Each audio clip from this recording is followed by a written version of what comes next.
ఇక బులెటిన్స్లోకి చూస్తే రాష్ట్ర అధికారిక చిహ్నంలో కాకతీయ తోరణం ఉండదని ముఖ్యమంత్రి రేవంత్ రెడ్డి పేర్కొన్నారు. సమ్మక్క సారక్క నాగోబా జాతర స్ఫూర్తికి అద్దం పట్టేలా చిహ్నం ఉంటుందన్నారు.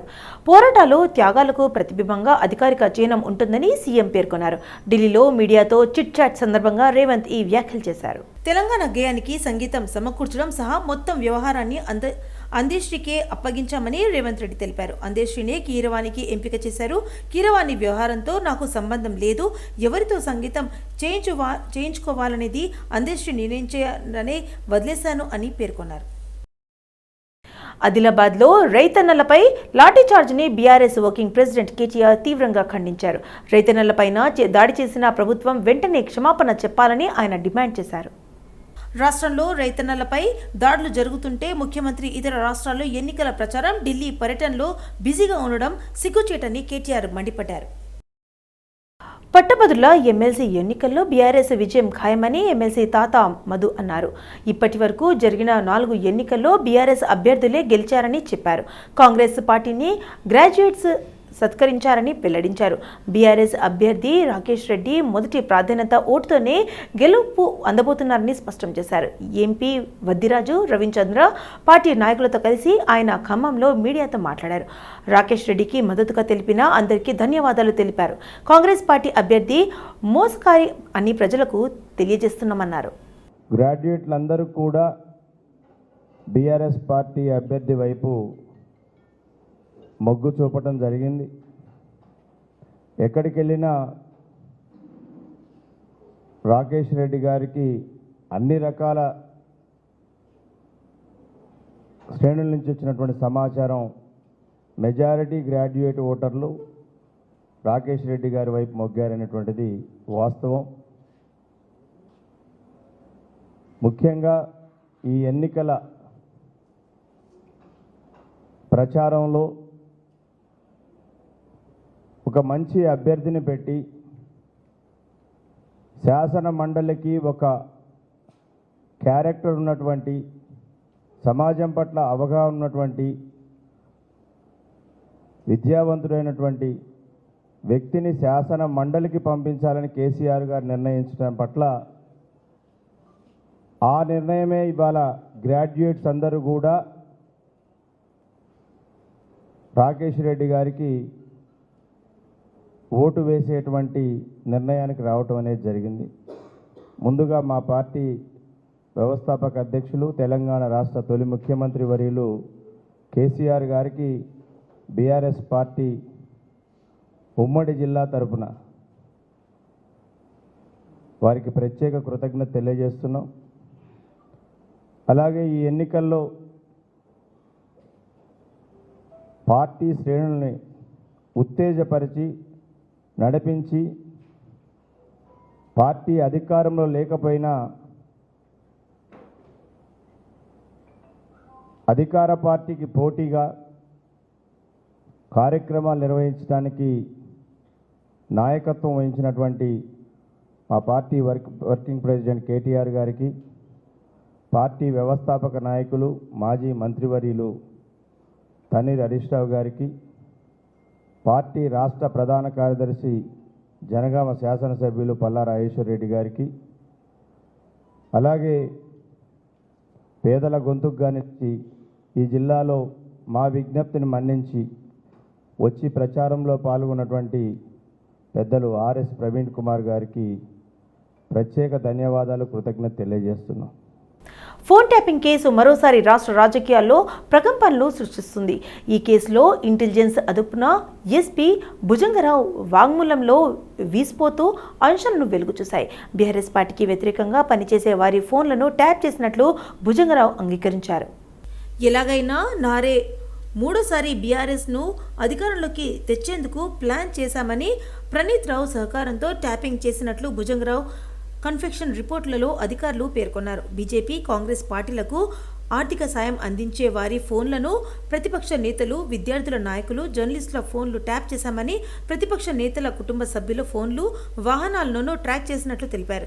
కామారెడ్డి ఎన్నికల కోసం ప్రత్యేక ఏర్పాటు చేశామని, కామారెడ్డి బీజేపీ అభ్యర్థి వెంకటరమణారెడ్డి రేవంత్ రెడ్డి సోదరుడు కొండల్ రెడ్డిపై ప్రత్యేక నిఘా ఉంచామని హైకోర్టు జడ్జితో పాటు అడ్వకేట్లు ఫోన్లను ట్యాప్ చేశామని ప్రకటించారు. తెలంగాణ రాష్ట్రంలోని పలు జిల్లాల్లో ఆర్టీఓ కార్యాలయాల్లో బోర్డు చెక్ పోస్టులో ఏసీబీ అధికారులు ఏకకాలంలో దాడులు చేశారు. తెలంగాణ రాష్ట్ర వ్యాప్తంగా ఏసీబీ అధికారులు విస్తృతంగా తనిఖీలు చేస్తున్నారు. హైదరాబాద్లోని పాతబస్సి, బండ్లగూడ, నాగోల్, మలక్పేట్, ఖైరతాబాద్, అత్తాపూర్, టోలీచౌకీ ఆర్టీఓ ఆఫీస్తో పాటు నల్గొండ, కరీంనగర్, మహబూబాబాద్, సిద్దిపేట్, హైదరాబాద్, రంగారెడ్డి జిల్లాల్లోని ఆర్టీఓ బోర్డర్ చెక్పోస్టులలో దాడులు చేస్తున్నారు. అక్రమ వసూళ్ల నేపథ్యంలో దాడులు చేస్తున్నారు. ఇప్పటికే అనేక మందిని అదుపులోకి తీసుకోగా పలు చోట్ల భారీగా నగదు స్వాధీనం చేసుకున్నారు. అదుపులోకి తీసుకున్న ఆర్టీఓ ఏజెంట్లు అధికారులను విచారిస్తున్నారు. కరీంనగర్ జిల్లా తిమ్మాపూర్ మండల కేంద్రంలోని రవాణా శాఖ కార్యాలయంలో ఏసీబీ డీఎస్పీ రమణమూర్తి ఆధ్వర్యంలో సోదాలు ఫైళ్లను అధికారులు పరిశీలించారు. అదేవిధంగా నల్గొండలో ఏసీబీ తనిఖీలు సమాచారం తెలుసుకున్న ఆర్టీఓ కార్యాలయం నుంచి వెళ్లిపోయినట్లు సమాచారం. అదేవిధంగా గ్రేటర్ హైదరాబాద్ పరిధిలోని పలు కార్యాలయాలు, వరంగల్, ఆదిలాబాద్లతో పాటు మరికొన్ని జిల్లాల్లో ఏసీబీ దాడులు జరుగుతున్నట్లు సమాచారం. ముందస్తు సమాచారంతో రవాణా శాఖ ఏజెంట్లు, అధికారులు అప్రమత్తమయ్యారు. आरटीए ऑफिसेस में इरेगुलरिटीज बहुत चल रहे बोल के कंप्लेंट्स आए एसीबी ऑफिस को, इसलिए हमारा सीनियर ऑफिसर्स आज इंस्ट्रक्शंस दिए ऑल आरटीए ऑफिसेस में जाके कौन जिम्मेदारी असल कैसा इरेगुलरिटीज चल रहे बोल के इंक्वायरी करे बोल के, इसलिए मेरा टीम ले लेके हैदराबाद सिटी डीएसपी हूँ मैं, मेरा नाम श्रीधर है। ये पूरे टीम लेके आज 12:30 की यहाँ पे राइड करे, थोड़ा एजेंट्स भी मिले और स्टाफ को भी, पूरे स्टाफ को बुला के एक एक को इंक्वायरी कर रहे। 4 एजेंट्स पकड़ा गए अभी इंक्वायरी कर रहे। हाँ, एक एजेंट का ना कैश भी है और डॉक्यूमेंट्स भी है, वो डॉक्यूमेंट्स भी किसका है बोल के उनको भी बुला रहे हैं, बुला के पूछताछ कर रहे। नहीं, अभी काउंट नहीं करे। ఉమ్మడి ఆంధ్రప్రదేశ్ రాష్ట్ర మాజీ ముఖ్యమంత్రి, తెలుగుదేశం పార్టీ వ్యవస్థాపక అధ్యక్షులు నందమూరి తారక రామారావు 101 జయంతి సందర్భంగా సాయిధామం చారిటబుల్ ట్రస్ట్ సహాయంతో వసంత్ నగర్ మహిళా మండలి ఆధ్వర్యంలో కేక్ కట్ చేశారు. అనంతరం నిరుపేదలను, విద్యార్థులకు నోట్బుక్స్ను, స్టేషనరీ కిట్స్, పెన్నులను, పెన్సిళ్లను అందజేశారు. అన్నగారి జన్మదినం సందర్భంగా ఈ సేవా కార్యక్రమాలు చేయడం ఆనందంగా ఉందని, ఈ కార్యక్రమాలు చేయడానికి సహకరిస్తున్న ప్రతి ఒక్కరికి పేరు పేరున ధన్యవాదాలు తెలియజేస్తున్నామన్నారు మహిళా మండలి నాయకురాలు సీతా మనోహర్. ఈరోజు మన నందమూరి సోదర సమానుడు, ఆంధ్రులందరికీ సోదర సమానుడైన నందమూరి తారక రామారావు గారి 101వ జన్మదినం సందర్భంగా మేము సాయిధామం చారిటబుల్ ట్రస్ట్ సహాయంతో మహిళా మండలి వారి ఆధ్వర్యంలో ఇక్కడ లేని వాళ్ళ పిల్లలకి, ఇబ్బందులు పడే వాళ్ళ పిల్లలకి బుక్స్, పుస్తకాలు, స్టేషనరీ మొత్తం, పెన్నులు, స్కెచ్ పెన్స్, పెన్సిల్స్, ఎరేజర్స్ అన్నీ ఇక్కడ పంపిణీ చేయడం జరిగింది. కేక్ కట్ చేయడం జరిగింది. మా మహిళా మండలి అందరూ వచ్చారు. మాకు ఏ ప్రోగ్రామ్కైనా సరే, మేము ఇప్పటికి 3-4 ప్రోగ్రామ్స్ చేస్తాం ఈ 2 నెలల్లో. ఈ ప్రోగ్రామ్స్కి మా సోదరులు, సోదరీమణులు అందరూ మాకు ఆర్థిక సహాయం చేస్తారు ఇక్కడ కాలనీ నుంచి. ఎప్పుడైనా ఈవిడికి ఫేస్ చేయండి అమ్మా, ఇట్లా. ఈవిడ మాకు ఒక తల్లితో సమానం అమ్మ, కాలనీలో అందరికీ ఒక అమ్మతో సమానం. ఈరోజు వీళ్ళ మనవరాలది కూడా బర్త్డే. అమెరికాలో ఆ పాప ఎంబీబీఎస్ అయిపోయింది, కంప్లీట్ అయింది. ఈవిడికి ఎన్టీఆర్ అంటే చాలా ఇష్టం అనమాట, అభిమానం. దానివల్ల ఈ ప్రోగ్రాం చేసాం మేము. మొత్తం అందరికి ఇట్లా ప్రతి నెల నా సోదరులందరూ, నా సోదరీమణులందరూ ఏం చెప్పారంటే, ప్రతి నెల ఎంతో కొంత, మనకు అది ఏం పెద్ద హెల్ప్ చేసినట్టు కాదు, మనకి ఒక 100, 200, 500 అలా మన అందరం తల కొంచెం వేసుకొని ప్రతి నెల ఒక ప్రోగ్రాం చేద్దాము అని చెప్పారు. ఈ నుంచి ఇలా లేని వాళ్ళకి అందరికీ ప్రతి నెల ఒక ప్రోగ్రాం చేస్తామండి. Prajashanti party chief K A Paul 2 Telugu రాష్ట్రాల రాజకీయాల్లో యాక్టివ్గా ఉంటున్నారు. తెలంగాణ అసెంబ్లీలో ఎమ్మెల్యేగా పోటీ చేసి లగ్ పరీక్షించుకున్నారు. కేఏ పాల్ ఇక్కడ చేదు ఫలితాలు రావడంతో ఏపీపై ఫోకస్ పెంచారు. ఏపీలో విశాఖపట్నం నుంచి ఎంపీగా ఇటీవల పోటీ చేశారు. అయితే ఆయన పాల్గొన్న సభలో ఆయన ఫ్యాన్స్ సీఎం అంటూ నినాదాలు చేశారు. అంతటితో ఆగకుండా కొంతమంది ఏకంగా పీఎం అంటూ నినాదాలు చేశారు. అయితే ప్రస్తుతం ఈ వీడియో సోషల్ మీడియాలో వైరల్గా మారింది. అభిమానులు పీఎం అని నినాదాలు చేస్తుండగా కేఏ పాల్ నవ్వుతూ అభిమానులతో సెల్ఫీలు దిగుతూ సందడి చేశారు. అయితే ప్రముఖ హాస్య నటుడు బాబ్ మోహన్ ఇటీవల ప్రజాశాంతి పార్టీలో చేరిన విషయం తెలిసిందే. ఈ విద్యా సంవత్సరం నుండి చైనస్ అమృత్ కళాశాలలో international aviation certificate, diploma, degree కోర్సులను బోధిస్తున్నట్లు ఆ సంస్థ చైర్మన్ ఆర్ భూమినాథన్ ప్రకటించారు. ఇందుకోసం మలేషియాకు చెందిన ప్రముఖ యూనివర్సిటీ కాలేజ్ ఆఫ్ ఎనిమేషన్ మేనేజ్మెంట్తో ఇటీవల ఒప్పందం చేసుకున్నట్లు తెలిపారు. గ్రీన్ పార్క్లో ఏర్పాటు చేసిన విలేకరుల సమావేశంలో ఒప్పందం వివరాలను వెల్లడించారు. గత 14 ఏళ్లుగా వేలాది మంది విద్యార్థులకు నాణ్యమైన హోటల్ మేనేజ్మెంట్, హాస్పిటాలిటీ కోర్సులను బోధిస్తున్నామన్నారు. వేగంగా సాంకేతిక మారుతున్న నేపథ్యంలో తమ విద్యార్థులకు సైతం నాణ్యమైన విద్య అందించే లక్ష్యంతో వైమానిక విద్యను ప్రవేశపెడుతున్నామన్నారు. ఇందుకోసం ఏవియేషన్ విద్యను అందించే సంస్థతో పాటు ఒప్పందం చేసుకోవడం ఎంతో ఆనందంగా ఉందన్నారు. Chennai Samrudha Group of Institution. Chennai Samrudha International Institute of Hotel Management, very famous for in hotel management. So far, we are placed 25,000 plus students across the globe. We are the only institution in India already winning the Culinary Olympic gold medal. In Germany, in the February month conducted Culinary Olympic in 124 years of history. We are the only college winning the gold medal, that is 3 gold medal and 6 silver and 1 bronze. Apart from this, the recently last week conducted in Dubai competition, in 27 years of history, India winning the 2 gold medal from our Chennai Samrudha student. This is our quality. We are concentrating more on the during the study itself, earn while learn. During the study itself, we are giving up to 20,000 students as a part-time job. Then actually so many students already placed in various countries. Here in show we are the example for the one of our student Jamalpur Prasant already placed in USA, in America, per month salary more than 2 lakh rupees. So many students in various foreign countries already placed. So this is, I am very happy to share this news because already like Jamalpur Prasant 25,000 student of history so tells everything where we are. In the same way, in aviation industry, huge demand is there. Every airport is fully crowded. Every year in India, 137 airport is there. Per airport, more than 3,000 skilled person required. Per year, 5 lakh people need. So, but huge demand is there, but not up to the mark for skilled person in this industry. So, we decided like hotel management industry, same way, we started aviation classes from this year onwards, entire South India. So, Amberpet నియోజకవర్గంలో యుగ పురుషుడు Telugu Desam party వ్యవస్థాపకులు స్వర్గీయ నందమూరి తారక రామారావు 101 జయంతి సందర్భంగా బాగ్ Amberpet division అధ్యక్షుడు భానుప్రకాష్ ఆధ్వర్యంలో ఎన్టీఆర్ విగ్రహానికి ఘన నివాళులు అర్పించారు. ఎన్టీఆర్ జయంతి సందర్భంగా వివిధ సేవా కార్యక్రమాలు నిర్వహించారు. అదేవిధంగా గోరెడ్డి ఫీవర్ హాస్పిటల్లో పండ్ల పంపిణీ కార్యక్రమాన్ని చేశారు. ఈ కార్యక్రమంలో రాష్ట్ర నాయకులు సత్యనారాయణ, కిరణ్ కుమార్, వెంకటేష్, ఎన్టీఆర్ వీరాభిమాని ఎన్ శ్రీహరి తదితరులు పాల్గొన్నారు.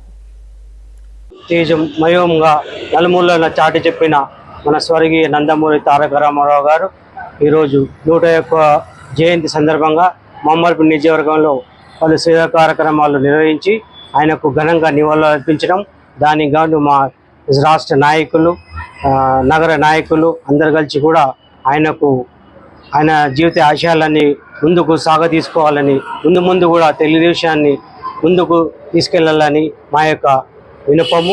అందరికీ జోహార్ ఎన్టీఆర్, జోహార్.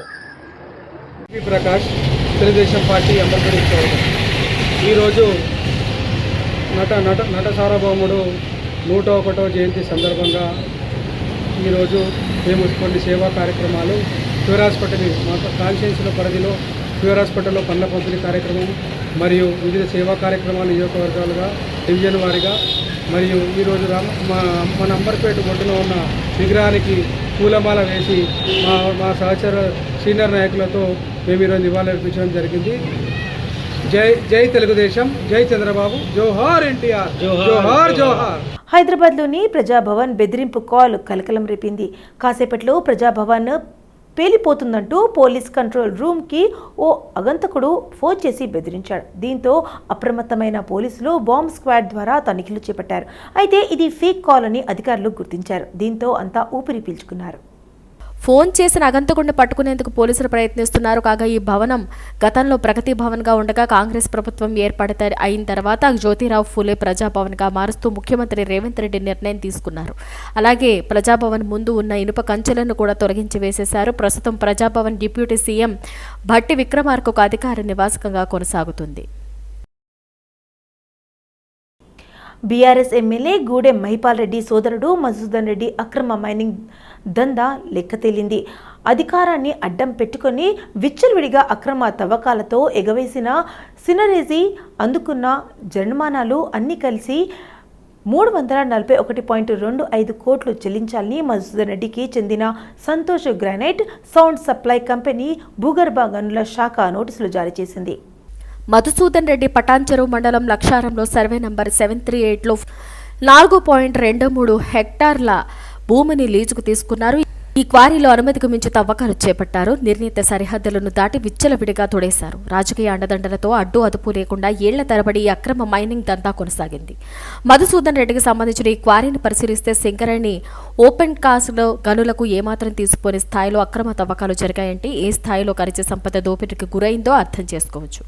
డిటోనేటర్లు వంటి పేరుడు పదార్థాలు, జేసీబీ, భారీ ప్రొక్లైనర్లతో రాత్రి పగలు తేడా లేకుండా ఏళ్ల తరబడి అక్రమ తవ్వకాలు జరపడంతో ఈ క్వారీలో పెద్ద పెద్ద అగాధాలు ఏర్పడ్డాయి. పూడ్చలేని స్థాయిలో పర్యావరణం దెబ్బతింది. దోపిడీకి గురైన సంపదకు సంబంధించి ఎగవేసిన సినరేజీ జరిమానాలన్నీ కలిపి 341.28 కోట్లు చెల్లించాలని సంతోష్ గ్రానైట్ సౌండ్ అప్లైస్ కంపెనీకి నోటీసులు జారీ అయ్యాయి.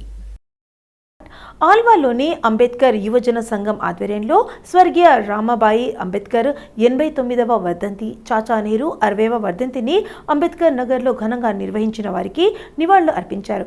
ఈ కార్యక్రమానికి ముఖ్య అతిథిగా 133 డివిజన్ కార్పొరేటర్ రాజ్ జితేంద్రనాథ్ పాల్గొన్నారు.